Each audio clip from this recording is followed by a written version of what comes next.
तो चलिए शुरुआत करते हैं रायपुर की बड़ी खबर से। छत्तीसगढ़ के मुख्यमंत्री भूपेश बघेल बड़ी बैठक करेंगे। महापौर और नगर निगम आयुक्तों के साथ ये बैठक होगी, जिसमें कोरोना की रोकथाम और टीकाकरण को लेकर चर्चा की जाएगी। तो बैठक में राज्य के सभी नगरीय निकाय क्षेत्रों को लेकर भी बातचीत होगी। दोपहर 12 बजे वर्चुअली ये बैठक होगी, जिसमें कोरोना की रोकथाम और टीकाकरण को लेकर चर्चा होगी। महापौर और नगर निगम आयुक्तों के साथ मुख्यमंत्री भूपेश बघेल की ये बैठक, जिसमें कोरोना को लेकर चर्चा की जाएगी। इसके साथ ही बैठक में राज्य के सभी नगरीय निकाय क्षेत्रों को लेकर भी चर्चा होगी। तो बड़ी बैठक आज मुख्यमंत्री भूपेश बघेल करने जा रहे हैं।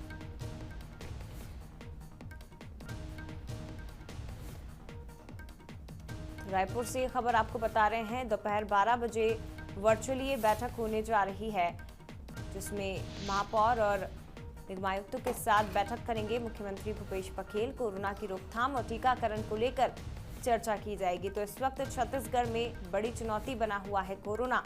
इससे निपटना सरकार के लिए एक महत्वपूर्ण चुनौती है और इसीलिए लगातार कोशिशें सरकार की तरफ से और बैठकें छत्तीसगढ़ में की जा रही हैं। छत्तीसगढ़ में कोरोना का कहर लगातार जारी है। प्रदेश में पिछले 24 घंटे में 14,519 नए मरीज मिले हैं। प्रदेश में पिछले 24 घंटे में 193 लोगों की कोरोना संक्रमण से मौत हो गई। अब तक 6,466 लोगों की कोरोना से मौत हो चुकी है। प्रदेश में कुल एक्टिव केसेस की संख्या 1,22,151 पहुंच गई है। अगर अलग अलग जिलों की बात की जाए तो रायपुर में सबसे ज्यादा आंकड़े सामने आए हैं। रायपुर से 3,081 नए मरीजों की पुष्टि हुई। वहीं बिलासपुर में 1260 तो राजनांदगांव में 885 नए मरीजों की पुष्टि हुई। इधर बलौदाबाजार में 625, जशपुर में 315 तो कोरबा में 699 नए मरीजों की पुष्टि हुई।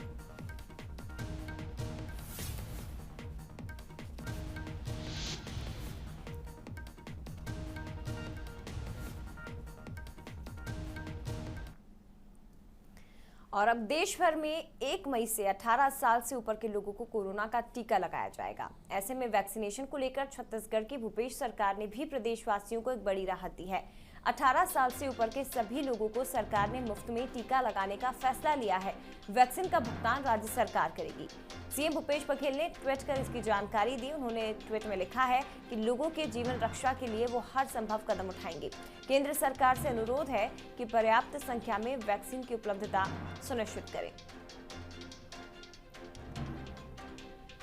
सरकार का बड़ा फैसला, 18+ लोगों को भी टीका लगाया जाएगा। और इधर राज्य सरकार ने इस संबंध में फैसला लिया है कि 18+ लोगों को ये वैक्सीन मुफ्त में लगाई जाएगी। जो सामाजिक संगठन में हैं, जो डॉक्टर्स हैं, जो अलग अलग काम में कोरोना में लोगों की मदद कर रहे थे, उनकी जानें जा रही थी, नौजवानों की जानें जा रही थी। इसको देखते हुए भूपेश बघेल जी ने प्रधानमंत्री जी को भी चिट्ठी लिखी थी। अब वो ये फैसला लिया कि एक ऐतिहासिक फैसला, जिसमें छत्तीसगढ़ राज्य में 18 साल से अधिक उम्र के लोगों को मुफ्त में ये वैक्सीन लगाई जाएगी। वहीं सीएम भूपेश के फैसले का पूर्व सीएम रमन सिंह ने स्वागत किया। साथ ही कहा कि राज्यपाल के अभिभाषण में घोषणा की गई थी तो ऐलान करना ही था। के लिए धन्यवाद दूंगा कि वैक्सीन के लिए उन्होंने कहा है, मगर ये बजट सत्र में उन्होंने विधानसभा के अंदर राज्यपाल के अभिभाषण में कहा था कि हम वैक्सीन लगाएंगे, सरकार हमको अनुमति दे दिया, लगा रहे हैं, अच्छी बात है। छत्तीसगढ़ के पूर्व सीएम रमन सिंह ने 18 साल से अधिक उम्र वालों को वैक्सीन लगाने को लेकर पीएम को धन्यवाद दिया। साथ ही कांग्रेस नेता राहुल गांधी पर हमला बोला और प्राइवेट सेक्टर को प्रोत्साहित करने वाले बयान पर जवाब दिया। इसके अलावा कोरोना संक्रमण को लेकर भूपेश सरकार पर बदइंतजामी का आरोप लगाया।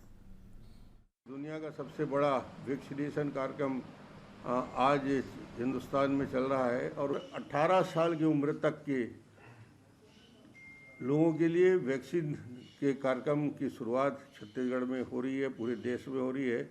उनको मैं धन्यवाद और बधाई दूंगा। वैक्सीन बनाने का काम हिंदुस्तान में पिछले 40 साल से प्राइवेट सेक्टर के लोग ही कर रहे हैं और दुनिया के सबसे बड़े वैक्सीन निर्माता हम छत्तीसगढ़ के, हिंदुस्तान के लोग हैं जो प्राइवेट सेक्टर में काम करते हैं। और इसके लिए गर्व होता है हमको कि कोविड के लिए भी जब बात हो रही थी तो सबसे बेहतर और सबसे सस्ता वैक्सीन बनाने का काम प्राइवेट सेक्टर ने किया और आज दुनिया के 40 देशों में यहाँ के वैक्सीन जा रहा है।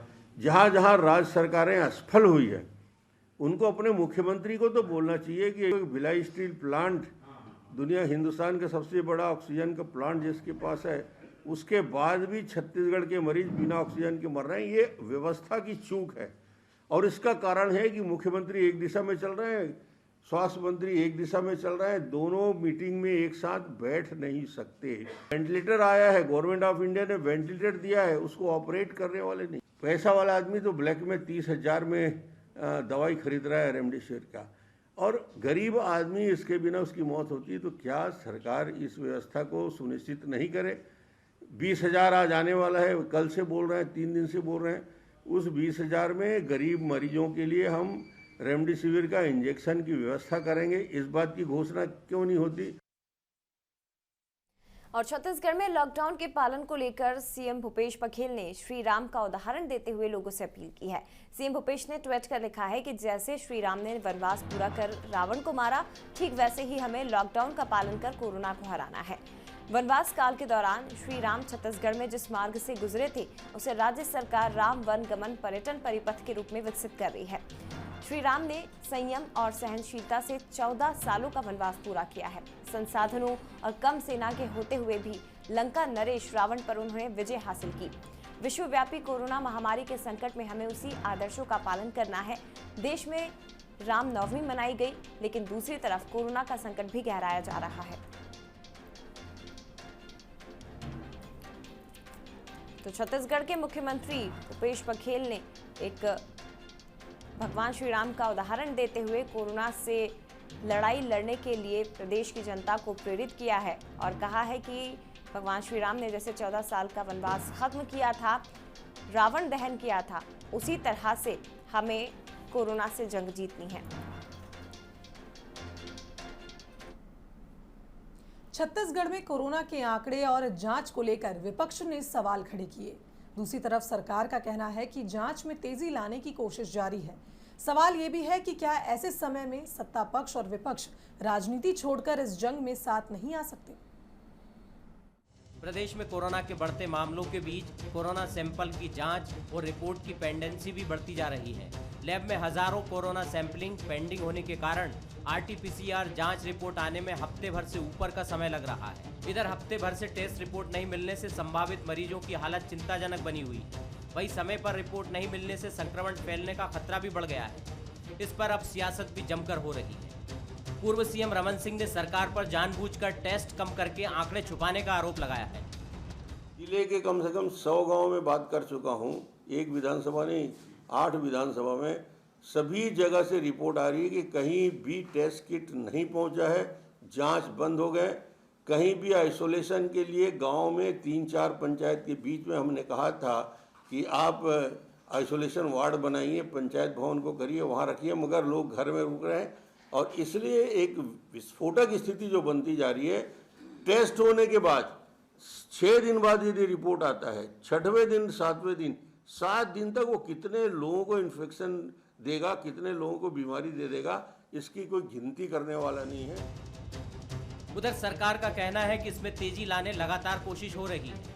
जहां लापरवाही हो रही है वहां कार्रवाई भी की जा रही है। कोरोना जांच का डाटा ICMR के पोर्टल पर समय पर दर्ज नहीं करने वाले 7 लैब को स्वास्थ्य विभाग ने नोटिस जारी किया है। कहीं अगर किसी चीज की कमी है, किस चीज को प्राथमिकता देना, कहाँ क्या प्रोसीजर अपना रहे हैं, कहीं कुछ और करने की जरूरत हो, रोजगार से लेके quarantine centre, isolation centre, ventilator की उपलब्धता, ICU की उपलब्धता, कहाँ पर बेड्स की स्थिति कितनी भरी हुई है, कितनी खाली है, ये सारा एक परिदृश्य आ जाता है। कहाँ किस जिले के किस ब्लॉक में संक्रमण ज्यादा है, ये बातें फोकस में लाने के लिए मीटिंग काम में आती है कि आप जिले की बात कर रहे हैं तो जिले में किस ब्लॉक में, तो वो ध्यान फिर जब फोकस होके काम होता है तो और कारगर तरीके से काम होता है। प्रदेश में एम्स रायपुर और 6 दूसरे सरकारी मेडिकल कॉलेजों बिलासपुर, जगदलपुर, रायगढ़, राजनांदगांव, अंबिकापुर और रायपुर की लैब में सैंपलों की RT-PCR जांच की जा रही है। RT-PCR जांच की संख्या बढ़ाने महासमुंद, कोरबा, कांकेर और कोरिया में वायरोलॉजी लैब की स्थापना का काम प्रगति पर है। शीघ्र ही इन चारों नए लैब में भी RT-PCR जांच शुरू हो जाएगी, तब जाकर शायद राहत मिल पाए, लेकिन तब तक स्थिति बहुत अच्छी नहीं कही जाएगी। अभिषेक शुक्ल, बंसल न्यूज, रायपुर। और उधर बिलासपुर में कोरोना महामारी का प्रकोप लगातार बढ़ता जा रहा है। इसकी जद में आकर बड़ी संख्या में संक्रमितों की मौत हो रही है। समय पर ऑक्सीजन और संक्रमण के प्रभाव को कम करने वाली रेमडेसिविर की कमी भी मौत की एक बड़ी वजह मानी जा रही है। छत्तीसगढ़ में कोरोना और कोरोना से मौत के आंकड़े लगातार बढ़ रहे हैं। बिलासपुर जिले में ही 20 दिन में 407 मरीज कोरोना से जंग हार गए। मौत के पीछे सबसे बड़ी वजह ऑक्सीजन का न मिलना और संक्रमण के प्रभाव को कम करने वाले रेमडेसिविर इंजेक्शन की कमी बताई जा रही है। सिम्स में भर्ती मरीजों के परिजन का दर्द व्यवस्थाओं पर कई सवाल उठा रहा है। शहर में तो यहाँ बहुत सी दिक्कत है। सबसे फर्स्ट बात रेमडेसिविर इंजेक्शन यहाँ किसी को लगाया नहीं जा रहा है और CT स्कैन का भी यहाँ पर कोई सुविधा नहीं है, कोई साधन नहीं है, बाहर से भी नहीं करा सकते। इस वजह से कई लोगों का यही हाल हो रहा है। अगर इस चीज़ की व्यवस्था होती ना तो शायद यहाँ मौत की रिकवरी थोड़ी कम हो जाती। दिक्कत है भैया यहाँ पे तो पल आप आजू बाजू में जितने भी पर्सन जहाँ ICU ऑक्सीजन की सुविधा बेड में मिली हुई थी यहाँ सिम्स में, आजू बाजू में लगातार एक्सपायर होने का सिलसिला जारी रहा और रेमडेसिविर वगैरह इंजेक्शन की तो यहाँ कोई बात ही नहीं है, मतलब किसी को उपलब्धता नहीं हो पा रही है। परिजन की बातों को सुनकर ऑक्सीजन और रेमडेसिविर की कमी से इनकार करना मुश्किल है। इधर बेकाबू हो चुके कोरोना को काबू में करने के लिए शासन प्रशासन ने पूरी ताकत झोंक दी है। ऑक्सीजन और रेमडेसिविर की कमी को दूर करने और कालाबाजारी करने वालों पर नकेल कसने का दावा किया जा रहा है। रेमडेसिविर इंजेक्शन की कहीं कोई कमी नहीं है। माननीय मुख्यमंत्री श्री भूपेश बघेल जी और माननीय स्वास्थ्य मंत्री श्री TS सिंहदेव जी लगातार बातचीत कर रहे हैं कंपनी से इंजेक्शन आने में थोड़ी शॉर्टेज थी हमारे प्रदेश में, लेकिन उसको जो है दूर कर लिया गया है। लगभग 20,000 से ज़्यादा इंजेक्शन आज हमारे प्रदेश में पहुंच जाएंगे। हम लोग ये सुनिश्चित कर रहे हैं और पूरे रेमडेसिविर के स्टॉक पे भी हमारी निगरानी है। पूरे आंकड़े हैं हमारे पास में, कब किसको कितना एडमिनिस्टर कर रहे हैं और आवश्यकता थी कि नहीं थी, उसके चार्जेस क्या वो लोग लगा रहे हैं। तो इन सब बिंदुओं को ध्यान में रखते हुए हमने नोडल अधिकारियों की नियुक्ति निजी अस्पतालों में की है। बढ़ते कोरोना संक्रमण को बेहतर व्यवस्थाओं के दम पर ही काबू किया जा सकता है। हालात अभी काबू से बाहर हैं, लेकिन प्रशासन भी तैयारियां बेहतर करने का दावा कर रहा है और उम्मीद है कि कुछ दिनों में हालात सामान्य होने लगेंगे। उमेश मौर्य, बंसल न्यूज, बिलासपुर। इधर राजधानी रायपुर में लॉकडाउन के बीच में अब फल सब्जी के साथ किराना व्यवसायी को भी होम डिलीवरी की छूट दी गई है। हर जोन के लिए वार्ड वाइज किराना दुकान को पास दिया गया। उनका नंबर पार्षदों के जरिए सभी के पास पहुंचाने की कोशिश की गई ताकि लोग जरूरत का सामान उस नंबर पर कॉल करके होम डिलीवर करवा सके। निगम की सुविधा से लोगों को काफी राहत पहुंची है, खासकर उन लोगों को जो होम आइसोलेशन में हैं और उन्हें किराना सामान की जरूरत लॉकडाउन के बीच में पड़ रही है।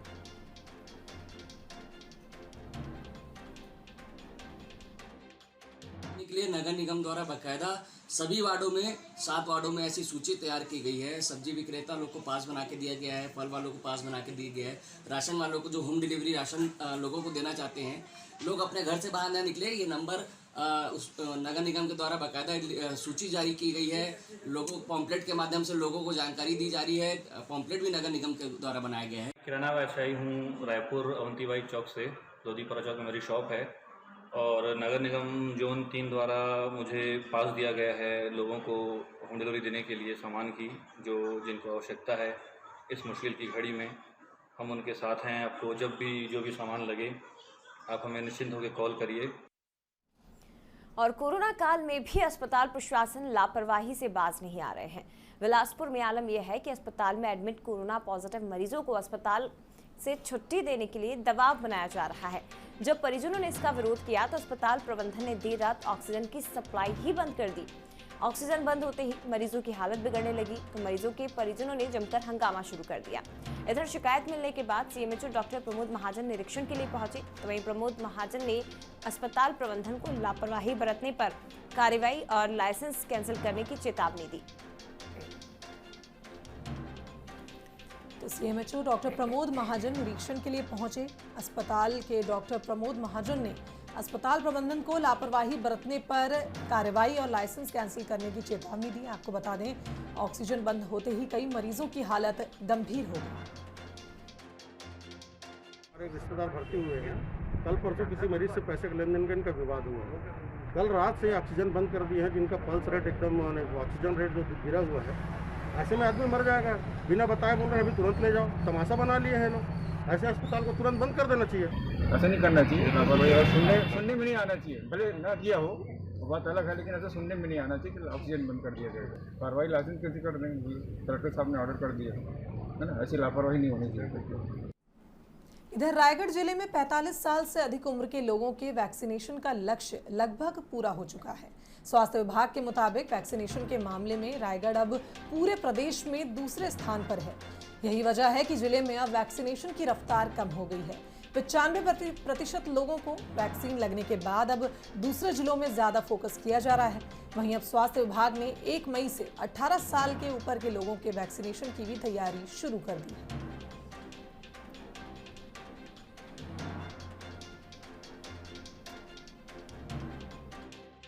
5% लग गया है। बाकी लोग जो बचे हुए हैं उनमें से कई लोग का डबलिंग नाम है, तो कुछ लोग लगवाना ही नहीं चाहते हैं या सोच समझ के धीरे धीरे लगवाएंगे। तो इसलिए अभी हमारा उद्देश्य जो था 95 कवरेज एक बहुत अच्छा कवरेज होता है। अगर उस पॉपुलेशन को कवर करना है तो हम फर्स्ट और सेकेंड में ही चल रहे हैं पूरे स्टेट में। तो इसलिए अब दूसरे जिलों में जहाँ पे कम कवरेज हुआ है वहाँ पे वैक्सीन की तरफ ध्यान दिया जा रहा है। और इधर कोरोना के बढ़ते आंकड़ों के बीच राहत भरी खबर भी मिली है। रायपुर में कोरोना से ठीक होने का आंकड़ा भी बढ़ता जा रहा है।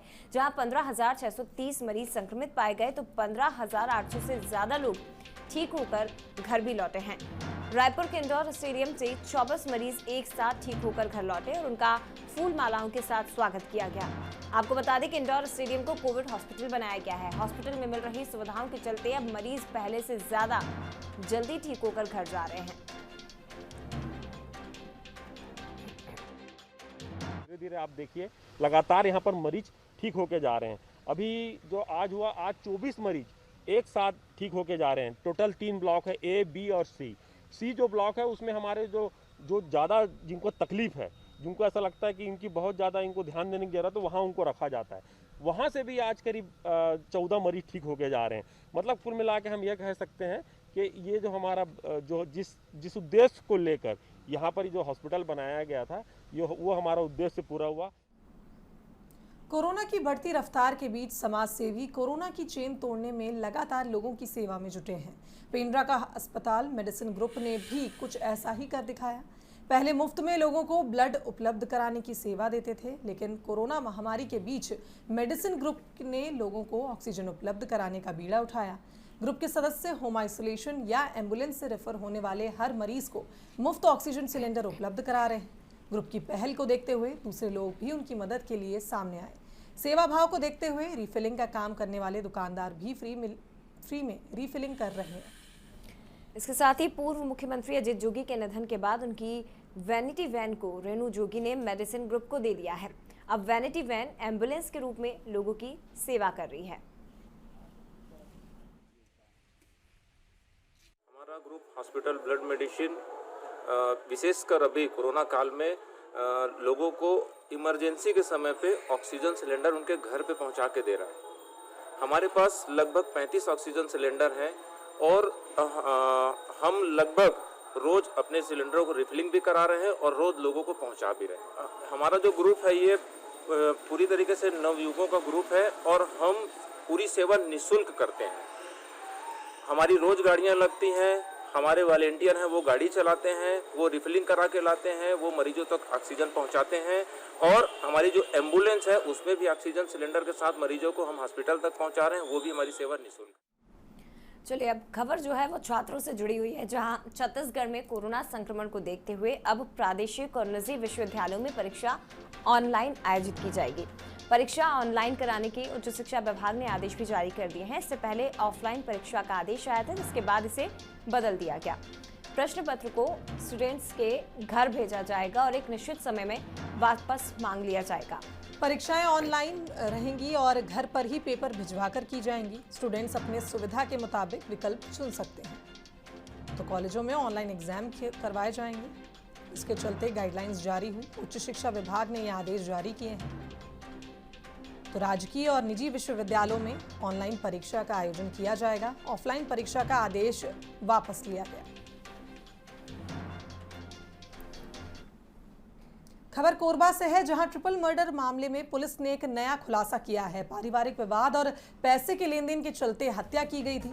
एक नाबालिग समेत 6 आरोपियों को पुलिस ने गिरफ्तार किया है। प्यारेलाल कंवर के बेटे, बहू और पोती की हत्या का खुलासा हुआ।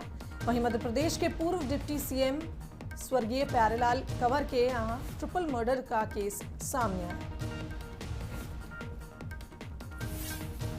तो एक नाबालिग समेत 6 आरोपी गिरफ्तार किए गए हैं। ट्रिपल मर्डर मामले में पुलिस ने खुलासा किया, पारिवारिक विवाद और पैसे के लेन देन के चलते हत्या की गई है।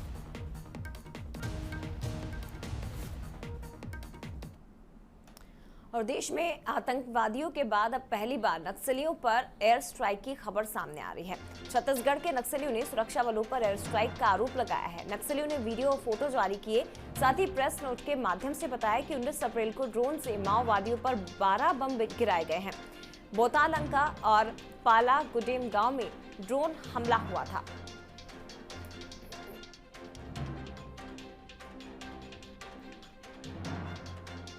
तो सुरक्षा बलों ने नक्सलियों पर पहली बार एयर स्ट्राइक की, ऐसा आरोप लगाया गया। नक्सलियों ने सुरक्षा बलों पर आरोप लगाया। नक्सलियों ने पत्र जारी कर यह दावा किया कि एयर स्ट्राइक की गई है। नक्सलियों ने वीडियो और फोटो भी जारी किया। साथ ही सुरक्षा बलों ने नक्सलियों पर पहली बार एयर स्ट्राइक की है। सुरक्षा बलों पर यह आरोप लगा।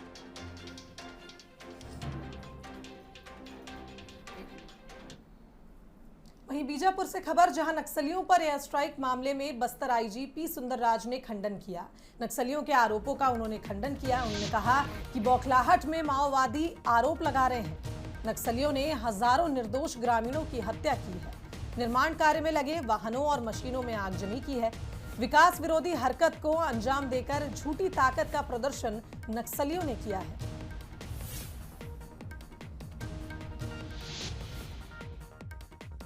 सीपीएम महोदय संगठन द्वारा आज एक प्रेस विज्ञप्ति जारी करके उनके ठिकानों पर सुरक्षा बल द्वारा ड्रोन के माध्यम से एरियल स्ट्राइक करने के एक आरोप लगाया गया। ये आरोप बिल्कुल बेबुनियाद है। बस्तर क्षेत्र में तैनात पुलिस एवं सुरक्षा बल द्वारा इलाके में जनता के जान माल की रक्षा करने के लिए नियमानुसार कार्रवाई की जाती है। वास्तव स्थिति ऐसा है कि विगत कुछ दिनों से सीपीएम महोदय संगठन मुकराया हुआ, इसी कारण से क्षेत्र में निर्दोष आदिवासी ग्रामीण को हत्या करना, आगजनी, तोड़फोड़ जैसा विकास विरोधी हरकत को अंजाम देना, क्षेत्र में महिला, बच्चे, पढ़ने वाले छात्रों को विरुद्ध प्रताड़ित करना, इस टाइप का अनेक प्रकार की गैर मानवीय एवं विकास विरोधी हरकत को अंजाम दे रहे हैं। बहुत जल्दी इन सब हरकतों के कारण से सीपीएम महोदय संगठन का क्षेत्र से सफाई होगा। और स्कूल कॉलेज बंद होने के साथ ही बस्तर में एक बार फिर स्कूली बच्चे नक्सलियों के निशाने पर है। नक्सली स्कूली बच्चों को संगठन में जोड़ने का प्रयास कर रहे हैं। पूरे मामले में बस्तर आईजी पी सुंदरराज का कहना है कि नक्सलियों का दोहरा चेहरा सबके सामने आ गया है। अब कोई भी नक्सल संगठन में जुड़ना नहीं चाहेगा। नक्सली कभी भी अपने मंसूबों में कामयाब नहीं हो पाएंगे। उन्होंने कहा कि अंदरूनी इलाकों में लगातार जवान सर्चिंग करने पहुंच रहे हैं, जिसमें इस बात का ध्यान रखा जा रहा है कि बच्चे नक्सलियों के संपर्क में न आए। क्षेत्र में जैसा स्कूल्स, आश्रम्स और जो बंद है, और साथ साथ जो बाहर के जो काम करने के लिए जो युवती गई है वापस आकर अपना गांव में रह रहा है।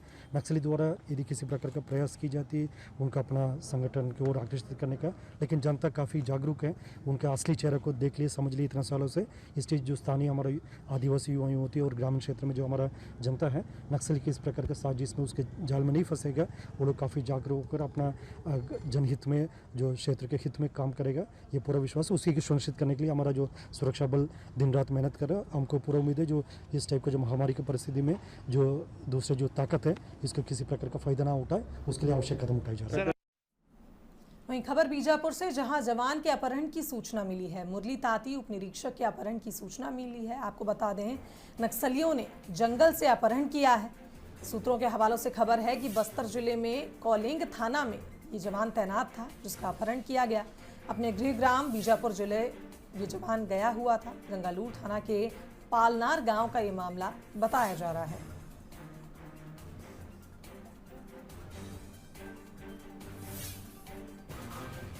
तो जवान के अपहरण किए जाने की खबर मिली है। बताया जा रहा है कि उप निरीक्षक नक्सलियों ने जंगल से अपहरण किया है। सूत्रों के हवालों से खबर मिली है।